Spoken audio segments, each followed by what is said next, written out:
Assalamualaikum warahmatullahi wabarakatuh, Ananda.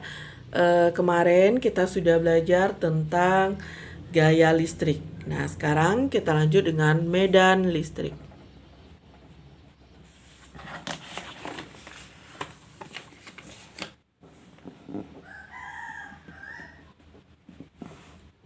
Nah, ada kalimat medan. Ya, apa itu medan, Ananda? Medan adalah daerah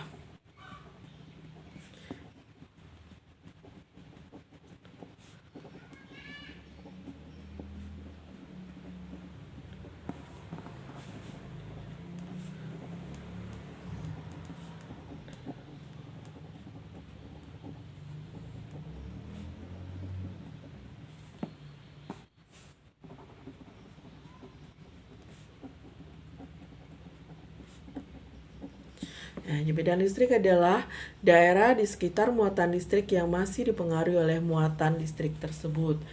Jadi kalau medan pertempuran berarti daerah di sekitar pertempuran. Nah, kalau medan listrik adalah daerah di sekitar muatan listrik yang masih dipengaruhi oleh muatan listrik tersebut.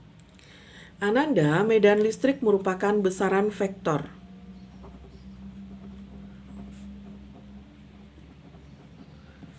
Itu adalah besaran vektor. Kalau dia merupakan besaran vektor, berarti dia punya arah.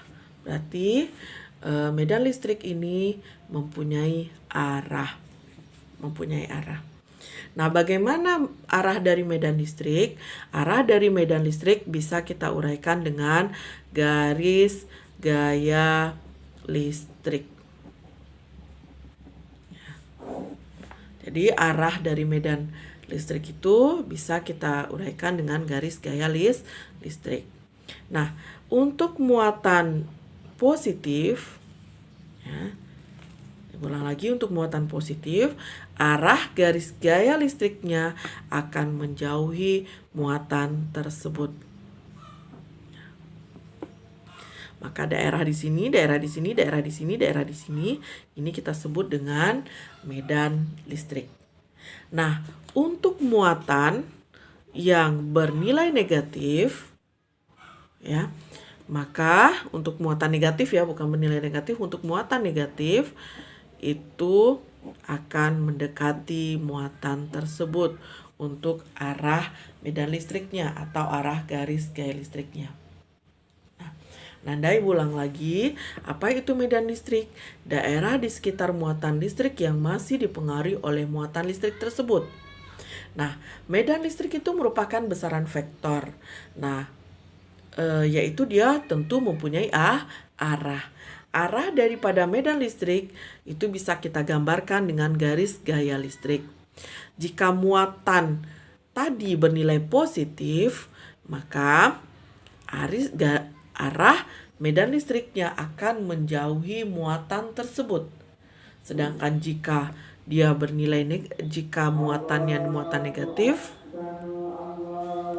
nah, jika muatannya negatif, maka garis gaya listriknya akan mendekati muatan. Pertanyaannya sekarang, jika ada lebih dari satu muatan, bagaimana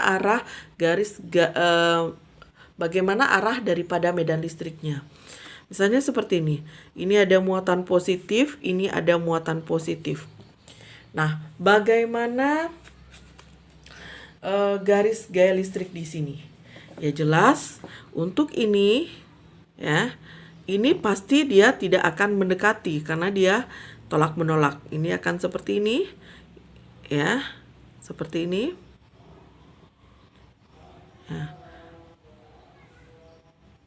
Menjauhi muatan itu sendiri, arah medan listriknya. Kemudian yang ini juga tidak akan mendekati karena dia sejenis. Nah, dia akan menjauhi seperti ini. Nah, bagaimana kalau misalnya positif dengan negatif? Maka seperti ini. Ini akan mendekat, mendekat. Seperti itu. Bagaimana cara menentukan besarnya medan listrik pada sebuah muatan sumber? Nah, caranya adalah dengan meletakkan, kalau ini muatan sumber. Nah, kita ingin melihat berapa medan listrik di sekitar muatan sumber tersebut, maka kita taruh di sini adalah muatan uji. Apa itu muatan uji? Muatan yang menghasilkan medan listrik yang jauh lebih kecil daripada muatan sumber. Ya, kita taruh muatan uji yang besar medan listriknya akan jauh lebih kecil dari muatan sumber. Nah, di sini besar medan listrik muatan di titik ini adalah hasil bagi dari gaya antara kedua muatan dibagi dengan besar muatan uji.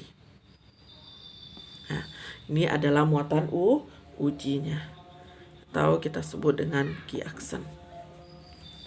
Maka kalau ini adalah key, muatan sumbernya adalah key, muatan ujinya key action, maka E sama dengan K key kuadrat per R kuadrat. Nah, Ibu ulang lagi, E sama dengan K key action bagi R kuadrat. Mana R kuadrat? Ini adalah R-nya, maka R kuadrat adalah pangkat 2 dengan jarak antara muatan sumber dengan muatan uji dibagi dengan muatan uji. Maka ini bisa kita coret sehingga medan listriknya menjadi K key per R kuadrat. E adalah medan listrik yang besarnya Newton per Coulomb. R adalah jarak muatan sumber dengan muatan uji atau dengan titik yang akan kita cari besar medan listriknya di titik itu.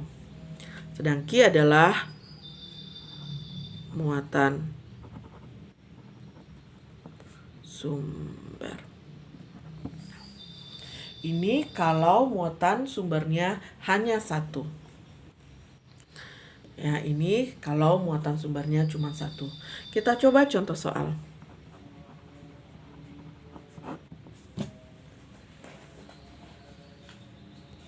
Nah, kuat medan listrik di sebuah titik yang berjarak 3 cm dari muatan positif adalah 100 Newton per Coulomb. Tentukanlah besar muatan sumber tersebut. Di mana di sini kalau kita baca baik-baik, maka muatan sumber tersebut adalah positif ya. Maka kita langsung saja diketahui. Nah, ya perlu Anda ingat kalau muatan sumbernya cuma satu, maka kita tidak perlu gambarkan. Tetapi kalau muatan sumbernya lebih dari satu, nanti seperti contoh soal berikut, maka kita perlu gambarkan. Apa yang diketahui? Kuat medan listrik di sebuah titik berjarak 3 cm. Berarti ini adalah R-nya 3 cm. Harus kita ubah menjadi meter, 3 kali 10 pangkat min 2 meter. Dari muatan positif adalah 100 Newton per Coulomb. Berarti itu apa? Kuat medan listrik. Berarti itu E sama dengan 100 Newton per Coulomb. Ditanya adalah besar Q-nya. Kita jawab E sama dengan K Q per R kuadrat. E-nya adalah 100. Nilai K kemarin berapa? Ya, K berapa? 9 kali 10 pangkat 9 ya. 9 kali 10 pangkat 9 kali Q per 3 kali 10 pangkat min 2. Dikuadratkan. Ibu tulis di sini 100 sama dengan 9 kali 10 pangkat 9 Q per 3 kuadrat 9 kali 10 pangkat min 4. Ya, Ibu ulang tulis di sini. Bahwa tadi disebutkan E-nya adalah 100. E-nya adalah 100, kemudian K-nya 9 kali 10 pangkat 9, Q per R-nya adalah 3 dikuadratkan sama dengan 9, 10 pangkat min 2 dikuadratkan 10 pangkat min 4. Ini bisa kita coret. Kemudian ini kita bawa ke sini juga boleh. Ya, berarti ini kita kali silang. 10 pangkat 2 kali 10 pangkat min 4 sama dengan 10 pangkat 9 kali Q. Nah, ini jadinya 10 pangkat min 2 bagi 10 pangkat 9 sama dengan Q. Berarti Q sama dengan 10 pangkat, ini naik ke atas, 10 pangkat min 11 Coulomb. Nah, demikian Ananda, mudah-mudahan bisa dipahami. Contoh kedua, perhatikan gambar dua buah muatan sumber di bawah ini. Ada Q1, ada Q2. Nah, titik P berada di tengah-tengah muatan Q1 dan Q2. Jika Q1 16 mikrokulom, Q2 min 36 mikrokulom, jarak kedua muatan 4 cm, tentukanlah kuat medan di titik P. Kemudian letak titik R di mana kuat medan listrik sama dengan 0. Nah, Ananda, untuk muatannya sumber lebih daripada 2 dan lebih dari 1 muatan, maka kita harus membuat arah medan listriknya. Bagaimana cara menentukan arah medan listrik tadi? Ya, melalui arah dari GGL-nya atau garis gaya listriknya. Ingat, kalau muatan sumbernya positif, maka arah medan listriknya menjauhi muatan sumber tersebut. Jika muatan sumbernya negatif, maka dia akan mendekati muatan sumber tersebut. Nah, kemudian langkahnya ya.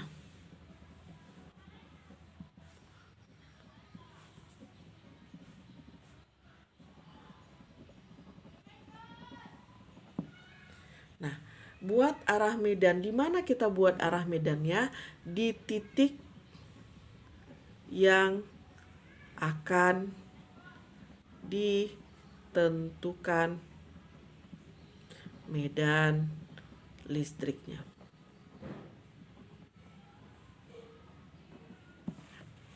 Nah, di sini ditanya di titik P untuk yang A. Berarti kita bikin diketahui. Diketahui harus bikin gambar terlebih dahulu Anda. Harus kita bikin gambarnya. Kita bikin gambarnya kembali. Ini muatan positif, Q1 sebesar 16 mikrokulom atau 16 kali 10 pangkat min 6 kulom. Ini muatan positif negatif, Q2 sebesar min 36 kali 10 pangkat min 6 kulom. Ingat, seperti medan listrik, seperti gaya Coulomb atau gaya listrik, tanda min di muatan nanti tidak kita ikutkan dalam perhitungan matematika. Ya, tanda min di dalam muatan tidak kita ikutkan di dalam hitungan matematika. Nah, kemudian titik P di tengah-tengah ini. Nah, kita lihat untuk E akibat muatan pertama. Arah E akibat muatan pertama ini adalah muatan positif. Maka akan mendekati muatan positifkah dia di titik P ini, arah medannya, atau menjauhi akibat muatan pertama ini? Akan menjauhi, mendekati ke kiri atau ke kanan. Yang namanya menjauhi berarti ke sini ya. Berarti medan listrik oleh muatan pertama. Nah, sekarang untuk muatan negatif, untuk muatan kedua, kemana arah medan listriknya? Mendekati muatan negatif atau menjauhi? Berarti dia mendekati. Kita kasih tanda di sini adalah E2. Maka E totalnya menjadi E di P itu sama dengan, kemarin kita ikuti saja ketetapan kita kalau ke kanan positif, ke kiri negatif. Berarti E1 tambah E2. Nah, kita cari satu-satu boleh atau langsung saja 9 kaki 1 per R1 dikuadratkan tambah kaki 2 per R2 dikuadratkan. K-nya tadi berapa? 9 kali 10 pangkat 9, Q1 16 kali 10 pangkat min 6 per R1 dikuadratkan. Jarak ini tadi berapa? 4 cm. 4 cm ya. Maka jarak dari sini ke sini berapa? Karena dia di tengah-tengah 2 cm, ini ke sini adalah 2 cm. Berarti untuk R1 dia 2 kali 10 pangkat min 2 harus dijadikan ke SI ya, satuan SI, tambah 9 kali 10 pangkat 9 kali Q2-nya. Nah, angka min ini juga tidak kita ikutkan lagi, sama kayak kemarin. Maka di sini 36 kali 10 pangkat min 6 per 2 kali 10 pangkat min 2 kita kuadratkan. Nah, kemudian kita lanjutkan. Kita salin tadi. Berapa tadi? Oh, berapa?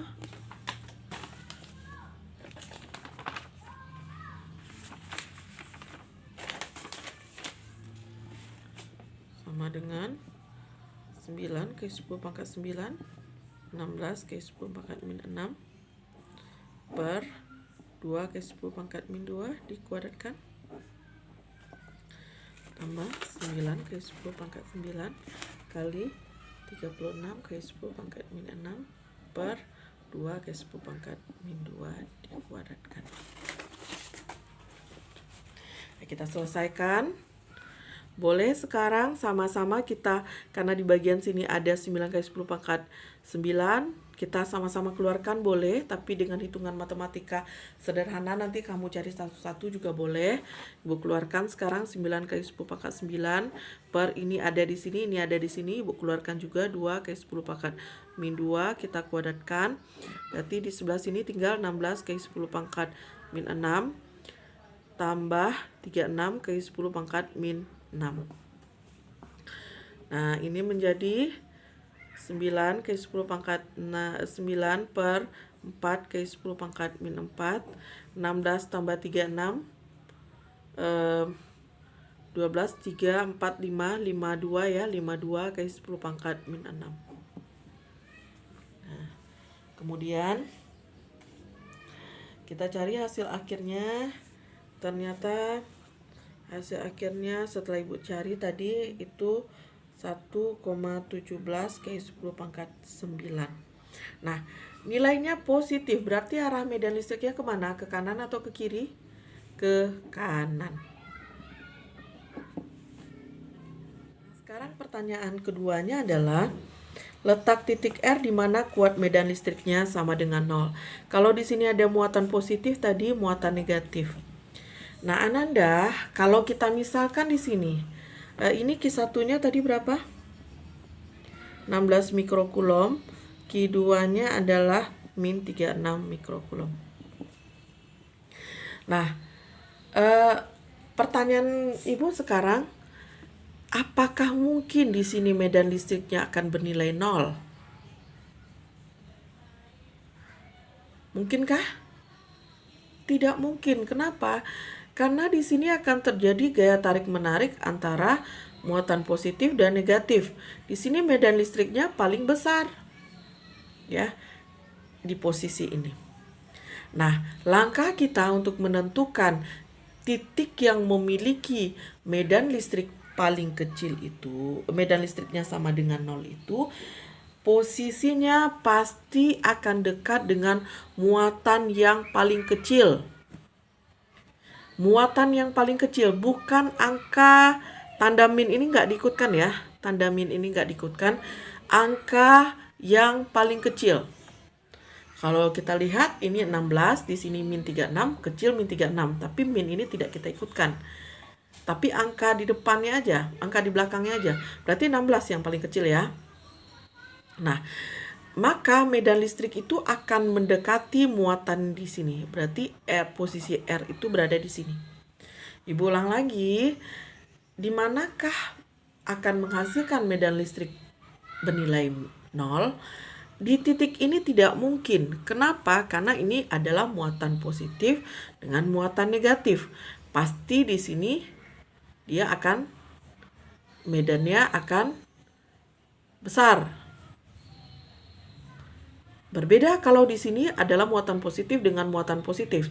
Pasti di titik ini akan ada, di garis ini pasti akan ada medan listrik yang bernilai 0.